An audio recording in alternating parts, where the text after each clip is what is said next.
आमच्याकडे जो महाराज फॉर्च्युनर मध्ये आला तो हुशार आहे, चला त्याला तो मूर्ख आहे. आमच्याकडे नेचरच फार बेकार आहे. आमची नजरच इतकी विचित्र आहे ना. आमच्याकडे ज्या देवाचा प्रचार जास्त आहे त्या देवाला गर्दी जास्त आहे. खरंय खोटंय? अरे खऱ्याला खरं तरी म्हणीत जा. तुम्हाला काय वाटतं बरं? तुम्ही मला फसवताय नाही बोलून? अरे तुम्ही फसताय. माझं ठरलंय ते ठरलंयच, मी घेणारच आहे. तुम्ही गुंतले, तुमचं कळत नाही तुम्हाला. तुमची कशी अवस्था आहे? एक पोरगा इष्टीत चढला, खाली उतरला, मोठ्या मोठ्यानं हसायला लागला. शेजारच्यानं सहज विचारलं, एवढा काय असतो? ते म्हणला कंडक्टरला फसवला.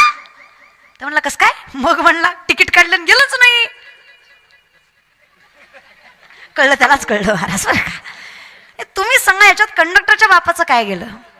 अवस्था अगदी अशी आपली. आपल्याला खरं खोटं कळायला वेळ लागणार आहे. शहाणा तो धनी शिकवणारा फक्त शहाणा पाहिजे. आमची अवस्था विचित्र आहे हो. आम्हाला खरंच फरक कळत नाही आहे. आमच्या कोटीच्या घरात भाईजी संतजीचा फोटो आहे, पण ज्ञानोबा तुकोबरायांचा नाही. आमच्या पोरांना हरिपाठ माहीत नाही, ज्ञानेश्वरी माहीत. काय शोकांतिका आहे महाराष्ट्राची, फार मोठी शोकांतिका आहे महाराष्ट्राची, की आम्हाला संत कळत नाहीत. आणि कळले त्यांचं भाग्य काय थोर आहे महाराज. अरे कोण शहाणं नसतं रे या जगात. पण माऊलींची ऊब लागावी, तुकोबरायांची ऊब लागावी, आपोआप शहाणपण येतं. नाही आलं तरी लोक त्याला शहाणं समजतात. फार ताकद आहे. विनंती माझ्या, थोडी पिढी इकडे वळवा. पाया पडून सांगतो तुमच्या, आणि त्या अवस्था फार बेकार होईल. डोळ्यात डोळे घालून सांगा माझ्या दादा, कधी मस्जिदीवर हिंदी गाणं ऐकलं का? कधी गुरुद्वाऱ्यावर हिंदी गाणं ऐकलं? कधी चर्चवर हिंदी गाणं ऐकलं का? कधी मोहरमला त्यांची पोरं नाचतात का? कधी गुरुनानक जयंतीला ह्यांची पोरं नाचतात का? कधी 25 डिसेंबर नाताळाला त्यांची पोरं नाचतात का? मग आमचीच पोरं देवासमोर कसं काय नाचतात? का रे पोरांनो? बहिणी म्हणे प्रश्न विचारते. विश्वातलं सगळ्यात मोठं युद्ध घडलं 5000 वर्षापूर्वी, ज्याचं नाव आहे महाभारत. विश्वातलं सगळ्यात मोठं युद्ध घडलं 5000 वर्षापूर्वी, ज्याचं नाव आहे महाभारत. त्याचं घडायचं कारण आहे स्त्रीची अवहेलना. जर स्त्रीच्या अवहेलनेमुळे विश्वातलं सगळ्यात मोठं युद्ध घडत असेल, आणि ही ऐकणारी पोरं आपण देवासमोर बाया नाचवाव्या? हा का ग पोरींनो? ज्या सीतेनं 7 महिन्याचं लेकरू पोटात घेऊन सत्वासाठी वनवास भोगला, आणि वाल्मिकींच्या ऋषींच्या त्या कोटीमध्ये स्वतःच्या लेकरांना जन्म दिला. सत्वासाठी 7 महिन्याचं लेकरू पोटात घेऊन वनवासाला गेलेली सीता ऐकणाऱ्या पोरी आपण आपल्या महाराष्ट्रात लव जिहाद घडावा? आमच्या पोरींनी प्रेमासाठी आईबापाच्या नावाला कलंक लावावे?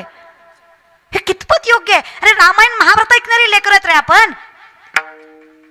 ज्या भरतानं आपल्या भावाला आपल्यामुळे वनवास झाला, या गिल्ट मध्ये, या त्रासामध्ये स्वतःच्या भावाच्या पादुका सिंहासनावर ठेवून राज्य चालवलंय आयुष्यभर, त्याच वियोगामध्ये आयुष्य जगलंय, आणि राम आल्याशिवाय राज्याभिषेक केला नाही ते भरत ऐकणारी पोरं आपण गुंट्यासाठी कसं भांडावं रे? आ कुठे चाललोय, कुठं आणि काय करतोय, काय ऐकतोय काय? विनंती, थोडस सावध व्हा, जाग्यावर या. संसारी सुखाचं होईल, फक्त खरं भेटलं पाहिजे. माऊली म्हणले देव नाही भेटला तर काही त्रास होत नाही, भलता देव भेटला की लय त्रास होतो. लय त्रास देतो देव, भलता भेटायला नाही पाहिजे. नाही, माझं काही म्हणणं नाही. देवाचं नाम येईल तैसा बोल रामकृष्ण. कसंही काळा वेळ नाम उच्चारिता, जगाच्या मालकाचं नाव घ्यायला काही तथ्यपथ्य नाहीये, कसंही घेऊ शकता. कसंही गार जमते, काही विषय नाही. डोंगराची हवन बायला श्वासांना गा. गुरुजी वाजवू नका, देवी उठली तर चालू कीर्तन बंद पडेल, ते थोडं अवघड असतं. काही हरकत नाही, चालते त्याला काय. पंचमीचा चांदणा चमकता लागला का ना बा खेळ ती झोका. मला झोका निष्ठल्यावर कळणार आहे, थोर नाही कळायचं माऊली. ह्याचं हे जे मला एक कळत नाही, म्हणजे असं नाही भजन. हे बघा, आराध्याची गाणी म्हणा, गोंधळ करा, काही हरकत नाही. भजनात नशा असावी, भजनात नशा असावी. नशेत भजन नसू नये. अरे बाटली टाकल्याशिवाय तुझी डुलकी वाजत नाही, तुला गोंधळी म्हणायचं होय रे? अरे गांजाशिवाय तुझा झांजा आपटत नाही, तुला आराधी म्हणायचा? हा कसलं परमार्थ रे? 10 दिवस गणपतीन बुडवताना बाबूराव, आणि देव भेटला नाही, तो नाचत बुडवला. आणि भावांनो, बहीण आहे म्हणून सांगते, ज्यांनी या वर्षी नाचत गणपती बुडवला ना, या बहिणीची गॅरंटी अजून 4 वर्ष तुला बायको नाही. आता बाकीचे म्हणतात माझं झालं, तुझी 4 वर्ष नीट नांदणार नाही. ही नाही भेटल्यापेक्षा बेकार आहे भेटलेली न नांदणं. आणि काय ग माय, नवरात्राची उपासन दुसऱ्या दिवशी बोकड आणि देवी कोपती म्हणा, हाणलं पाहिजे का तुम्हाला? हे सांगणार आहे हाणलं पाहिजे ना ऐकणार आहे. अरे काय चाललंय तुमचं? असं नाहीये परमार्थ. देव कधीच कोपत नाही. या ज्ञान भक्ती सहज भक्तू एक वटला, माझं तोची मीही केवळ तुझं श्रुत ही आहे. ज्ञानोबांचं वर्णन आहे. ज्याचं ज्ञान भक्तीने परिपूर्ण आहे, त्याला कळतंय की मी कोण आहे, मला माहित आहे मी कोण आहे, माझ्यात काय सामर्थ्य आहे. कोण आहे मी?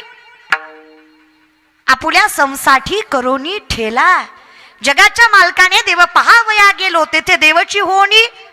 ही जर ताकद माझी आहे तर मलाही कळलं पाहिजे माझ्यात सामर्थ्य काय. स्वतःवरचा आत्मविश्वास, सेल्फ कॉन्फिडन्स सगळ्यात मोठा परमार्थ आहे. पोरांनो, बरं मुलींनो, वय तोपर्यंत साम्राज्य निर्माण करा. खिशातला पैसा नावातली प्रसिद्धी संपली की कुत्र खात नाही. तरुण आहे म्हणून सांगते, गाव आपलं, माती आपली, तालुका आपला, जिल्हा आपला, राज्य आपलं, देश आपला, भाषा आपली, संस्कार आपले, संस्कृती आपली, ज्ञान आपलं, परंपरा ही आपलीच. आपल्या पूर्वजांनी आपल्या साम्राज्यासाठी त्यांचा देह पणाला लावला तर त्या मातीमध्ये आपण आपलं साम्राज्य निर्माण करणं आपला अधिकार आहे, कोणाच्या बापाची जागीर नाही, हे कायम लक्षात ठेवा. आपल्या राज्यात चाललं आपलंच पाहिजे, माझ म्हणलं तरी हरकत नाही. चल भले तरी देऊ काशीची लंगोटी, पण नाठांच्या माती हानो काठी. आणि आमच्याशी प्रेमाने वागला, धोतर सोडून तुमची लाज राखू, पण आमच्या नादी लागलात ना, झेंडा खाली दांडावर करून धोत्राची ताकद दाखवू. अरे प्रेमाने तो कधीपर्यंत रे, कधीपर्यंत? अरे नका रे. बरं का मुलं मुलींनो, काहीतरी करा. 2 लाख पायदळ 1 लाख घोडदळ स्वराज्याचं, 2 लाख पायदळ 1 लाख घोडदळ स्वराज्याचं, 10 पटीनं जास्त सैन्य शत्रूचं, तरी त्यांच्या नाकावर टिचून 260 पेक्षा जास्त किल्ले 40 वर्षाच्या आत हस्तगत केले. हा इतिहास या स्वराज्याच्या मातीचा आहे. अरे त्यांचेच लेकर आहेत आपण, त्यांचेच वारसदार आहे. बाप शेतकरी आहे, माय गृहिणी आहे. अरे खेडेगावात जन्माला आलो, चांगल्या कॉलेजला नंबर पडले नाहीत, अरे चांगले मार्क पडले नाहीत, अरे चांगल्या ठिकाणी शिक्षण जमत नाही, पैसा जास्त नाही, म्हणून काय आपली प्रगती थांबणार आहे का? आयुष्यभर आपण कष्टातच आयुष्य मोठं केलंय आणि तेच आपल्याला पूर्वजांकडनं शिकायचं आहे. कमीपणाचा मोठेपणा करता आला पाहिजे. धंदे टाकायला चालू करा, आता जरा व्यवसाय करा. आयुष्यभर लोकांच्या पाया पडू नका. अरे मागे कुणाचा त्याचा पण विचार करायचा जरा, बरं का तरुण मुलं मुली. बस झाला आता, गोरी दिसली, गालात असली, माझी तुझ्या बापाची पेंड आहे. कष्ट करा जरा, जरा ज्ञानेश्वरी वाचा, विचार करा काय सामर्थ्य आहे आपल्या संप्रदायामध्ये. आणि स्वतःला फार सुशिक्षित समजू नका रे. 90% विज्ञान म्हणजे ज्ञानेश्वरी आहे. ज्याला ज्ञानेश्वरी कळलं नाही तो डोंबल्याचा हुशार नाही. एक ओवी कळू द्या, तुमच्यासारखा हुशार दुसरा नाही. एक ओवी कळू द्या फक्त. या बल्बचा शोध 100-125 वर्षापूर्वी सायंटिस्टने लावला. मूर्ख आहेत आपण. 750 वर्षापूर्वी माऊली ज्ञानेश्वरी मध्ये सांगतात, उदकाचे आवेशे प्रगटले ते जलकलकीत दिसे तया विजू माझी असे सलिल काही. उदक म्हणजे पाणी, आवेश म्हणजे प्रेशर. पाण्याच्या प्रेशरने वीज निर्मिती होते. हे आपल्या ज्ञानोबऱ्यांनी 750 वर्षापूर्वी ज्ञानेश्वरी मध्ये सांगितलं. विज्ञान म्हणायचं, याला वारकरी संप्रदाय म्हणायचा. साचूचे सांडस आहे, खंडीज पै पाणी राजहंस आहे, तुझं ज्ञान विज्ञान तैसे वाटोनी देऊ. घ्या आर्यभट्ट, शून्याचा शोध लावला अध्यात्माच्या जोरावर. पहिलं विमान उडवलं भारतीयानं, महाराष्ट्रीयानं, तेही मुंबईमध्ये, आणि तेही मराठी माणसानं. हे लक्षात ठेवा. शिवानाव आहे, तळपदे आडनाव आहे त्याचं. राईट बंधू लक्षात राहिले रे. बाकीच्याच काय, ज्या गुगलवर सगळं सर्च करतात त्या गुगलचा CEO भारताचा. घरच्या मिक्सर बसून चंद्रयानापर्यंतची सगळी टेक्नॉलॉजी वेदांमध्ये आजही उपस्थित आहे. घेतलंय का कधी हातात? आमची माय म्हणती लेकराला मोबाईल दिल्यावर लेकरू खेळत नाही. खरं पहिल्यांदा तुला हाणलं पाहिजे, तू गुणाची नाही. अगं नको लेकराला तेवढंच नादी लागते, नाही तर कामच करू देत नाही. नादी लावते त्याला. हा लाव ग मायला. अगं थोडा वेळ एकदा घेतला की कोणाच्या बापाचं ऐकत नाही, तुझं ऐकत नाही. अय डिग्रसच्या बाया, तुमचं माय तुझं ऐकत नाही. तुझं अगं 45 तुझ्या शब्दाच्या बाहेर नाही. 1.5-2 ऐकत नाही. एवढंच करते का काय माय? चल लेके म्हणून एक वाक्य सांगू का? लेकराला पुस्तक वाच म्हटल्यावर लेकरू कधीच पुस्तक वाचत नाही. तुम्ही पुस्तक घेऊन बसा, तुमचं लेकरू शेजारी बसल्याशिवाय राहत नाही. याला संस्कार म्हणायचे असतात. हेच आमचे संत सांगतात. शुद्ध बीजापोटी फळे रसाळ गोमट. हेच तथ्य आहे रे, हेच ज्ञान आहे. प्रकाश सूर्याच्या अगोदर येतो, सूर्य उगवल्यावर नाही. ज्ञान अगोदर जन्माला येतं. न्यायशास्त्र सांगतं आत्मा हा निर्गुण निराकार, आत्म्याला कुठलं स्वरूप नाही. आत्म्याचं स्वरूप म्हणजे ज्ञान आहे. पण ज्ञान आत्म्याच्या आधी, जसं प्रकाश सूर्याच्या अगोदर जन्माला येतो. फार सोपी रे, फार. आयुष्य इतकं सोपं आहे ना, तुम्ही अवघड करून ठेवलंय. नामसंकीर्तन साधन पै सोपे जळतील पापे जन्मांतरीच. आम्हाला कीर्तन, आमच्या पिढीला कीर्तन माहित नाही. काय काय माणसं अजून सुद्धा फोन करून म्हणतात, ते तुमचा प्रोग्राम ठेवायचा होता. प्रोग्राम करते होय रे मी? तुला प्रोग्राम दिसतो काय? आमच्या गावात सप्ताह होता आणि तुम्हाला घुसवायचं होतं. घुसव. महाराज लोकांना घुसवतोय. त्याच्यापेक्षा भंगार तुमचं तुम्हीच आणता का आम्हाला आणावं लागतंय? उक्त दे तुझा कापूस इच्छिते मुकदम आहे मी. दे हे सगळे आणते कापूस याचा तुझ्या रानात. दे गुत दे गुत. काय बोलतो ला का? त्याच्यापेक्षा भांगार तुमची सुपारी किती? तुला उकळा घालून मुसळात काढला पाहिजे सुपारी विचारतो. पण किती देशील दाद्या? किती देशील? माझ्या बापाची 65 लाखाची सावकारकी. माझ्या बापाची नाही तुकोबरायाची. आमच्या सगळ्याचा बाप तुकोबरायाचा आहे. माय ज्ञानोबराय आणि बाप 65 लाखाची सावकारकी तुकोबरायांची. किती? आत्ताच नाही बरं दादा, पावणे 400 वर्षापूर्वी. आत्ताचे 10 लाख म्हणजे तेव्हाचा रुपया. अशा हिशोबाने 65 lakh. Think about it. 2 BHK आपला. गाडी हप्त्यावर आहे तरी किती माज आहे आपल्याला, तरी टाळ्या अशा वाजवतो. अरे 65 लाखाची सावकारकी होती. 25 बैलगाड्या कर्जपत्रांनी भरल्या. किती? एका कागदावर 100 ते 200 एकरी जमिनी, 300 ते 400 सोनं तुकोबाराकडे घाण होतं. अशा कागदांच्या 25 बैलगाड्या इंद्राणीमध्ये बुडवल्या. या जगातले शेतकऱ्यांचं कर्ज माफ करणारे पहिले महापुरुष जगद्गुरु तुकोबाराय हा वारकरी संप्रदाय. ताकद संतांमध्ये. सोबत काय एवढं बुडवायचं? फार मोठा त्याग लागतो रे. त्याच्याशिवाय परमार्थ घडत नाही किंवा सिद्धीला जात नाही. श्रीमंती. अरे तुकोबारायची सासरवाडी पुण्याची. गुळवे सावकाराची पोरगी तुकोबारायची बायको आवली. 3500 एकर ऊस आहे आवलीच्या बापाचा, तुकोबारायच्या सासऱ्याचा आहे बरं काय. डिग्रसकर. 1.25 एकर कापूस आहे आपला. 3500 एकर ऊस आहे. डिग्रस मध्ये नाही, पुण्यात बर का. तरी तुकोबारायची बायको नवऱ्याच्या घरी मिठासोबत भाकरी खायची, 4 ठिगळाची साडी नेसायची, तक्रार करीत नव्हती. तिला लक्ष्मी म्हणायचं आणि तिच्यामुळे संसार सामर्थ्याने जगाचा मालक सांभाळायचा आहे. तुम्ही नका वाजू, तुमचं लय बेकार काम आहे.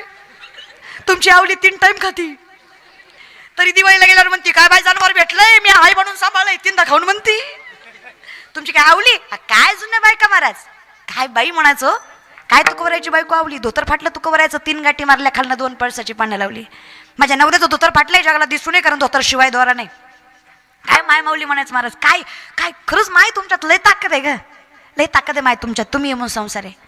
वाईट गोष्ट सोडून द्या, पण तुमच्या इतकी ताकद कुणात नाही. यत्र नारीस्तु पूज्यन्ते रमन्ति तत्र दैवत हा धर्मशास्त्र सांगतं. जिथे स्त्रीचा सन्मान आहे तिथे आणि तिथेच भगवंताचा वास आहे. फार ताकद आहे माय तुमच्या इतकी ताकदच कोणात नाही. साष्टांग दंड होते तुम्हाला. अगं माझी आई आहे म्हणून मी तर उभा आहे. काय कौतुक आहे माझ्या आईचं. आजही माझी म्हातारी साबण संपल्यावर फेकत नाही. जुन्या साबणाची चिपळी नव्या साबणाला लावती का तर तेवढ्यात एक आंघोळ होईल. कुठं मॅनेजमेंट. काय डोकं आहे माहितीला. तिच्यामुळे संसार आहे. माझी म्हातारी आजी लुगडं फाटलं तरी फेकीत नाही. गुदडी शिवती, फेकीत नाही. तिकडे कीर्तनावरून रोज 2 लुगडी कणी होईना पण फेकीत नाही. लावून ठेवीन पण फेकणार. माझ्या आईला माझ्या आजीला मी मुंबईला 7 स्टार हॉटेलला नेलं. म्हणलं म्हाताऱ्या कधी गेल्या नसत्या.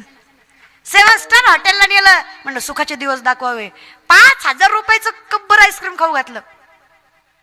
म्हाताऱ्यांनी मला शिवाय दिल्या ती गोष्ट वेगळीच, पण चमचे घरी घेऊन आल्या. म्हणलं पैसे कसे फिटायचे. ह्याच्यापेक्षा घरची बासुंदी भरी. 5 आईस्क्रीम खाऊ घातलं, ती घातलं आणि 5000 रुपये देऊन आली. डोकं. The woman is an ideal manager. The woman is an ideal manager. या जगातली सगळ्यात मोठी व्यवस्थापक स्त्री आहे. तिच्यामुळेच हा संसार सामर्थ्याने चालू हे मान्य करावंच लागेल. तुम्हाला काही प्रॉब्लेम होता का त्यांच्यावर वाजवाय टाळ्या? फक्त त्यांनीच वाजवल्या. म्हणजे तुमच्यावर बोलल्यावर ते वाजवतात ना. किती वाईट वागचाल र, किती वागचाल. नाही खरं आहे म्हणा तुमचं बी. लय अवघड झालं रे, हे की नाही. कौतुक करी जा लोकांच्या नाही, पण आपल्या बायकोच तरी करी जा. आपल्या बायकोसाठी तरी वाजवाय पाहिजे होती. ताकद आहे पण खरंच नाही तुमच्यात. खूप ताकद आहे, खूप ताकद आहे. आणि ताकद ज्याने ओळखली ना त्याचा संसार सुखाचा. तुम्ही लय गोड आहे माय, लय गोड आहे. तुमचं तोंड सोडलं तर तुम्ही लय गोड आहे. थोडं तोंडाचा प्रॉब्लेम आहे, बाकी सगळं गोड आहे. त्यातही तुमची चूक नाही. देवानं ब्रह्मानं बनवतानाच आपल्याला तसं बनवलंय. बाईला कंठ नाही, पुरुषांना कंठ आहे. कंठ नड्याच्या आतली गाठ. दुसरी काही व्याख्या सापडली नाही मला सध्या महाराज. कंठ पुरुषांना कंठ असतो, दादा चेक नका करू, असतो असतो दादा, एवढं काय चेक करताय दादा, असतो रे दादा, असतो असतो, आपल्याला नसतो. ह्याच्या अर्थानं तुम्ही आतल्या गाठीचे, तसे आतल्या गाठीचे नाही. तुमच्या पोटात राहतं, आमच्यात राहत नाही, पण ठेवीत जा. कारण विनंती आहे, जाऊ देवाच्या गावा देव देईल विसावा, देवा सांगू सुख दुःख देव निवारील भूक. जगाला सांगू नये महाराज. हे लोक रडून ऐकतात आणि हसून सांगतात. हर किसी के सामने आपने आंसू गिराया मत करो, अपने दिल का हाल हर किसी को बताया मत करो, मुट्ठी में नमक लेकर चलते हैं ये लोग, हर किसी को अपना जखम दिखाया मत करो. हे आयुष्य आहे. इथे फक्त जगाच्या मालकाच्या ठिकाणीच सामर्थ्याने सुख मिळणार आहे, हा विश्वास आहे. तरले तर ती हा भरवसा नामधारकाचा ठसा. मग आम्ही एवढं सामर्थ्य निर्माण केलं की हे त्रैलोक्याचं सुख आम्हाला आमच्याकडे मिळावं. अख्खं त्रैलोक्य सुखी व्हावं किंवा त्रैलोक, दोन अनुषंगाने, त्रैलोक्य सुखी व्हावं किंवा त्रैलोक्याचं सुख आम्हाला मिळावं. कसं शक्य आहे? जाईन गे माये नामा म्हणे केशवराजा, केला नियम चालवी माझा. अरे बोलणारा मी आहे, पण चालवणारा तू आहेस ना देवा. तू कोण आहेस? तू आहेस कोण देवा? अवतार कोणाचा आहेस? आम्ही कोणाचे आहोत? आम्ही कोणामुळे आहोत? शंकराचार्य वर्णन करतात बघा. करारविंदेन, 北大。